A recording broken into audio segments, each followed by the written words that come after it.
Thanks for the introduction, Dean King. I want to welcome you to your first Carolina graduation. I also want to recognize your predecessors, Richard Cole and Gene Folkerts. They, along with an excellent faculty and staff, have built the finest university journalism program in the country. You have big shoes to fill, Dean King, but you are well prepared. The Carolina journalism community is glad you are here. I am happy and honored to be here today. I wasn't the greatest journalism student at Carolina. I spent too much time at the Daily Tar Heel, on Franklin Street, and in this arena. It was here that I watched the greatest college basketball team of all time, led by my Carolina friend James Worthy of Gastonia. So I was, let's say, a bit distracted from my studies and never expected to speak one day at graduation. I'm especially happy to talk with you today because our oldest daughter is one of today's journalism graduates.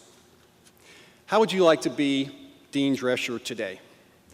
For 22 years, she's had to listen or not listen to wisdom from me, her old pops. And here she is today, officially entering full adulthood, having to listen to me one more time. She is, and always has been, tolerant of her father and an all-around good sport.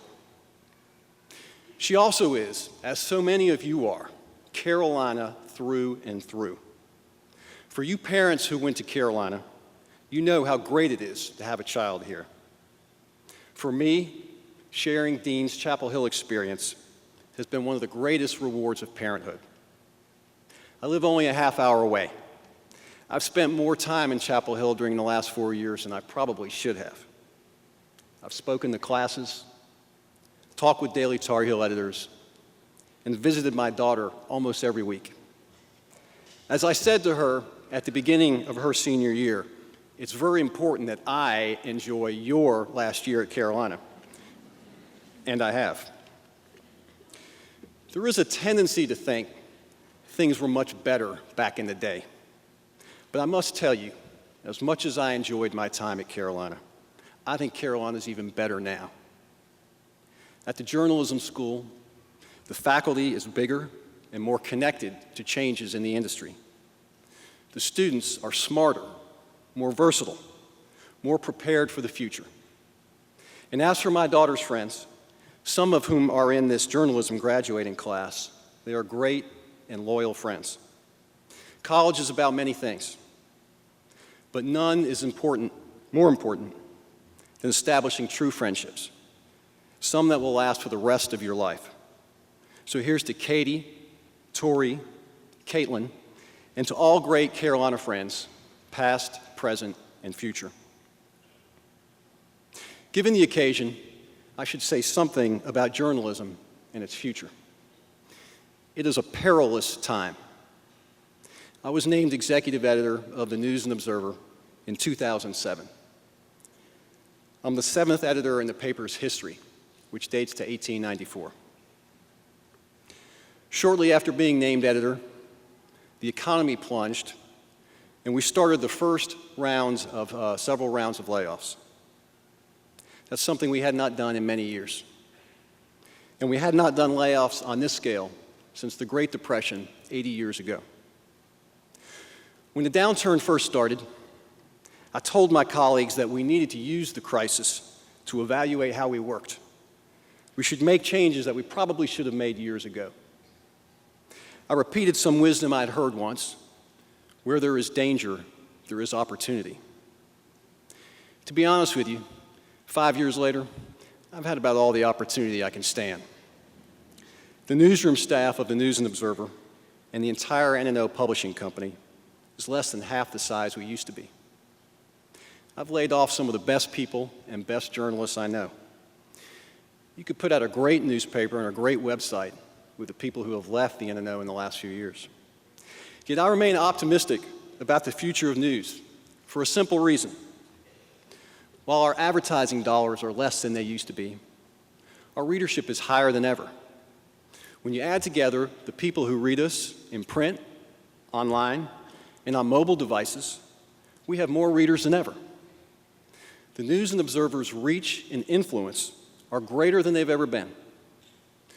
When the NNO puts an important piece of journalism on its front page, the people of this state take notice. And when the people of this state take notice, the leaders of this state take notice. Let me give you an example.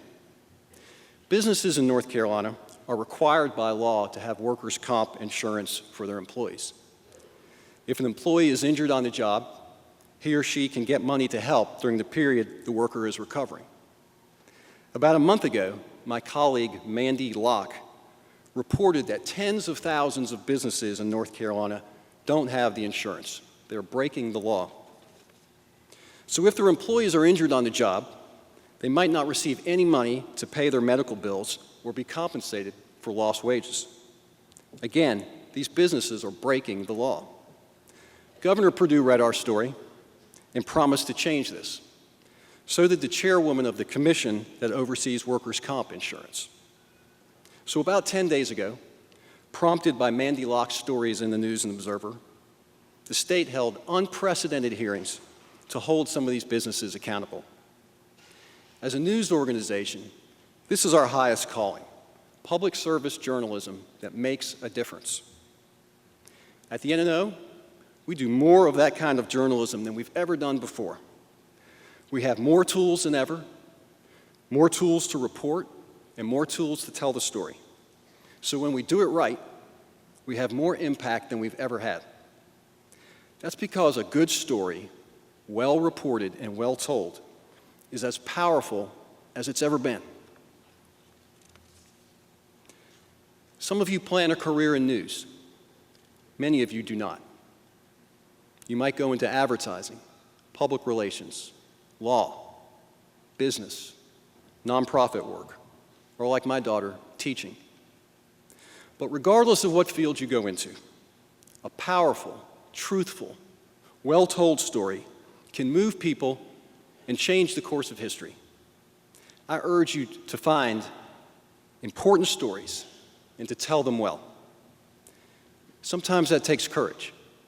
In this country, we are blessed with the First Amendment. But all over the world, people are risking their lives to tell stories. These storytellers are trying to make a difference. I'm going to tell you about 3 of them. I want to tell you about Mariam Durrani. She owns and operates a radio station in southern Afghanistan. She focuses on women's issues, and that makes her a target of the Taliban. The Taliban believes in a highly restricted role for women. Durrani has survived several assassination attempts, but she continues to tell her stories. I want to tell you about Ali Ferzat. He's a cartoonist in Syria.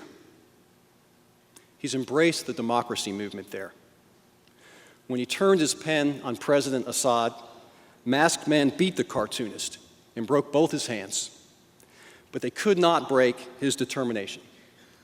He's drawing again, and now he has an audience not just in Syria, but across the world. I want to tell you about Dina Meza. She's a reporter in Honduras. She writes about corruption and human rights issues. She's been threatened with mutilation by the group CAM. That group often has threatened journalists since a 2009 coup in Honduras overthrew the government that had been elected by the people. Since that coup, 19 journalists have been killed in Honduras. Durrani, Ferzat, Meza, these defiant, courageous voices are changing the world with their stories. That great drum major for freedom, Martin Luther King Jr., said the arc of the moral universe is long, but it bends towards justice. But I would add, it only bends towards justice when the storytellers have the courage to speak out. The technology changes, but the basics of storytelling do not. This journalism school has prepared you to tell stories in different media. All these new tools, like any other, offer danger and opportunity. No matter what form your storytelling takes, aim for the truth. Of course, it won't be long before the storytelling tools will evolve again. When you were freshmen, Twitter was barely alive. By the time this year's freshmen graduate, there will be other shifts in technology. That is exciting.